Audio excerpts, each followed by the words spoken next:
Ang daming bash ni IC. Doon pa lang sa anak niya naging pinili ang direksyon maging bading. Ang dami ng bash kasi hindi daw tinanggap kasi bading. Anong point niyo doon? Okay. Totoo naman Ano ba sabi sa Bible? God judged the homosexuality. Read the Genesis 17, 18, and 19. Those men in Sodom and Gomorrah wants to have sex with other men. And God judged that Sodom and Gomorrah. Even until now. Ang Sodom and Gomorrah, no one build anything there na dinevelop. Hindi. Nandun pa yung burning sulfur na pinaulan ng Diyos. Search nyo sa YouTube, makikita nyo yung evidence ng Lord doon. Ngayon, ang mabuting magulang, sasabihin mo sa anak mo kung ano yung huwag mong gawin. Di ba? Kasi mapapahama ka dyan pag ginawa mo. God will throw you to hell. If you continue to do homosexuality, mamuhay ka, and you don't want to believe in Jesus, I assure you, God will throw you to hell if you don't stop, if you don't repent and believe in the gospel.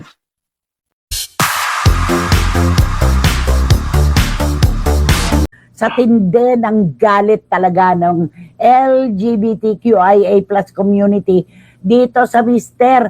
IC ba o Easy? IC ba siya? IC. Kung ano man ang pag-pronounce ng kanyang pangalan, yun na yun. Si IZ Trazona.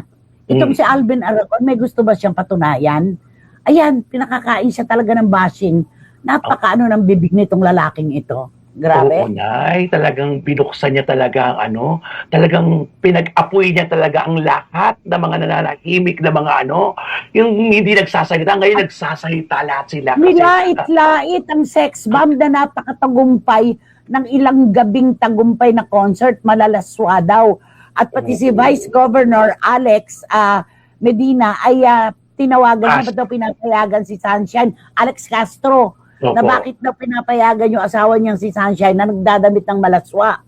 Sino ka para magsabi ng ganon? Yung malaswa ba sa'yo? Sa lahat malaswa? Yes. Itong Alvin Aragon na ito yung unang natanggal sa Starstruck no? Good for you. Di ba? May kabastusan nito. Kasi hindi raw siya nagpaalis kay IZ sa sex bomb. Ang sabi niya, ang Diyos daw. Kasi sinabi raw ng Diyos, come, follow me. I will make you fishers of men. Yun daw ang sinabi ng Diyos kay IZ. Ang kapal ng mukha mo. At saka sino ka para magsalita laban kay Sofia? Yun ang kanyang yun ang kanyang pinili, preferensya. Anong pakialam mo? Di ba? Yan, sige pa. Ang nakakaloka yung sinabi niya, kami mga bakla, pupunta daw sa impyerno. At kung hindi kayo titigil, you will go to hell. Sabi niya, ano to?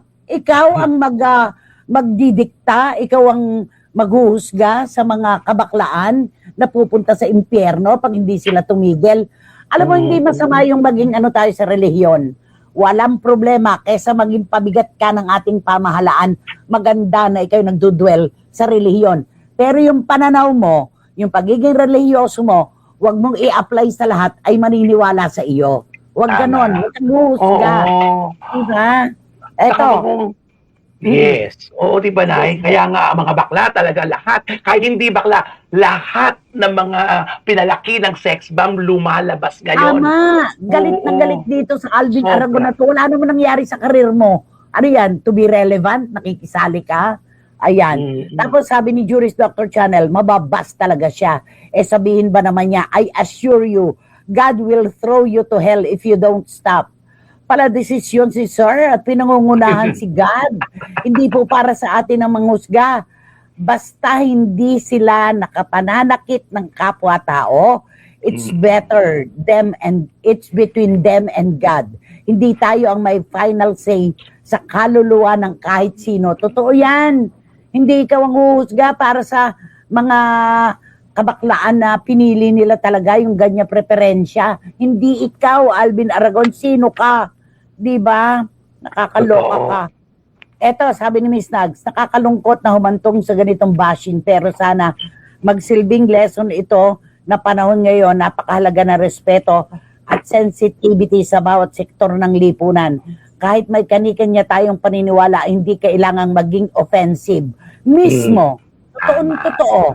Di ba? Yung maganda sa'yo, maaaring hindi maganda sa mas nakararami. Ganun lang yun. Oo. Di ba? Eto, wow! Ikaw na ang righteous, Alvin Aragon, sabi ni Wating-Wating. Busilak ang iyong pagkatao, lul. Isip-isip ka, isip ko na, sabi ni Wating-Wating. Ito na, kapal ng mukha nito. Ewan ko kung saan niya hinuhugot ang kapalan ng mukha niya.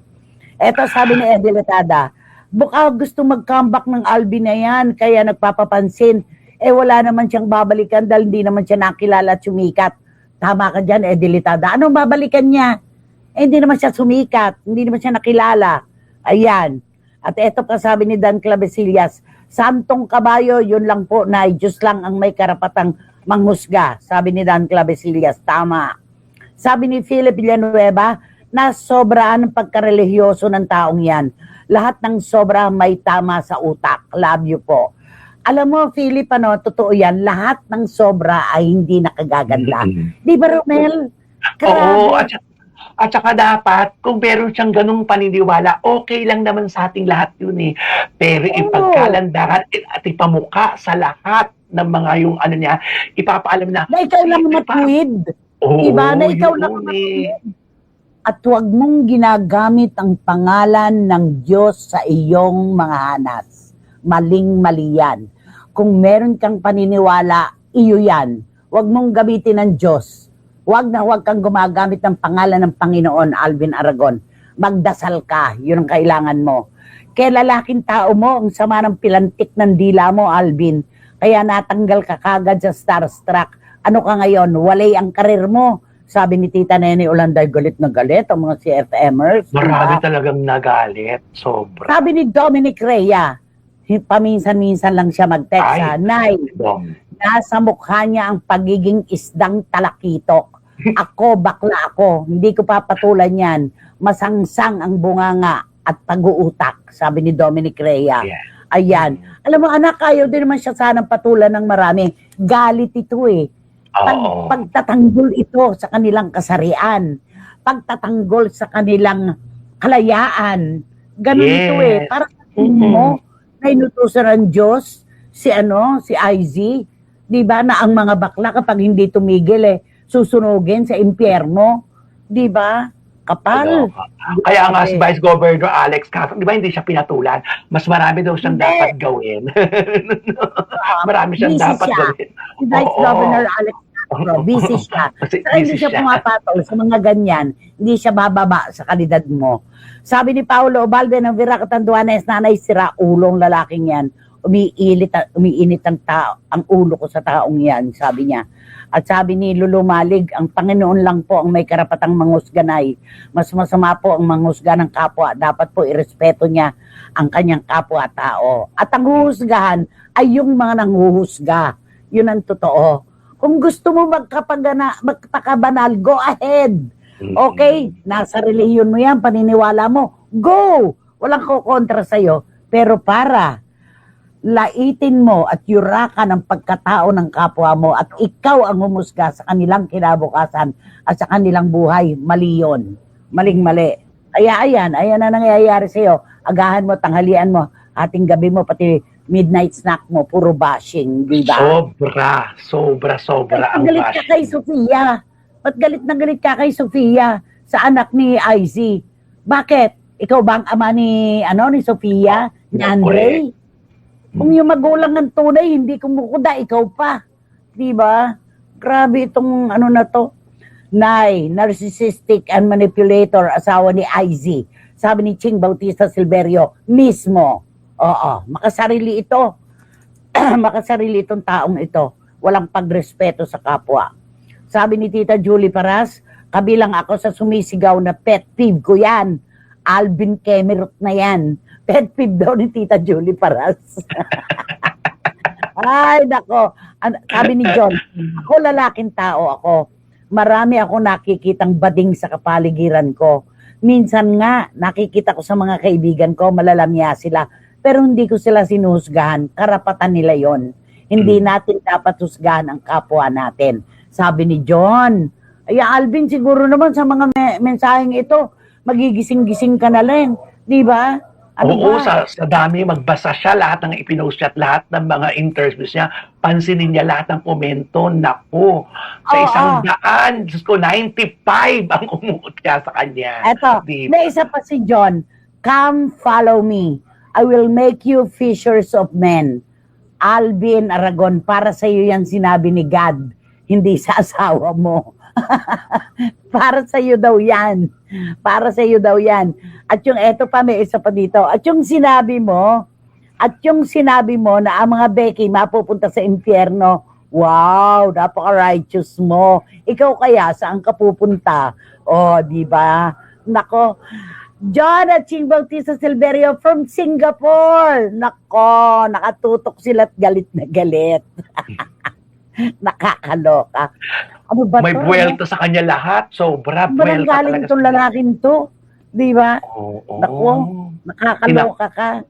Porkit sikat na sikat ang sex bomb talaga, talagang, ito na Naki- pagkakataon. To be relevant, no? Oh, hindi raw niya pinasali si IZ. Diyos daw ang nagbawal Oo. kay IZ. Kasi daw, ang mga damit daw ng sex bomb, malalaswa. Suba. Di ba? Wow, ang ganda-ganda naman ng pagkatao mo. I'm sorry kung sino ka man. Anak ko, isang mabait at responsible member ng LGBTQ+.